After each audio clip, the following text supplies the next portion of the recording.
احنا في مصر يا جماعه مش بنضحك عشان احنا مبسوطين، بنضحك علشان ما ننهارش. اشحن كارت الكهرباء. ما انا لسه شاحنه. مش قلت لك اشحن الكارت؟ يا بنت الكهرباء قطع، هو احنا عايشين في مصنع؟ مش قلت لك النور كان قاطع؟ ما كهربش الدنيا بقى. يوم جميل. افتح الباب. ده اكيد عزرائيل جاي ياخدك. مساء الخير يا فندم، هجيب لك الزباله ثانيه واحده. الزباله ايه؟ احنا برنامج بنضحك عشان ما ننهارش. ايوه انا مالي يعني، تضحكوا ولا ما تضحكوش دي حاجه ترجع لكم. هنسالك بس شويه اسئله اجتماعيه وهتاخدوا الزباله. انتوا جايبيننا نتهزق هنا ولا ايه؟ نصور بس ونعمل لك اللي انت عايزه. طيب خش بس برجلك اليمين. شكرا جدا يا فندم. هو اللي حصل ده بجد؟ ده راجل زباله فعلا.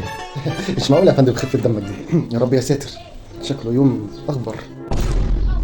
قلت لي بقى اسم البرنامج بتاعكم ده ايه؟ اسمه بنضحك علشان ما ننهارش.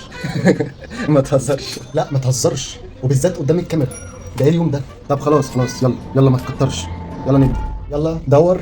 كلاكيت اول مره بنضحك علشان ما ننهارش. ستوب. بتضحك ليه يا استاذ؟ علشان ما ننهارش.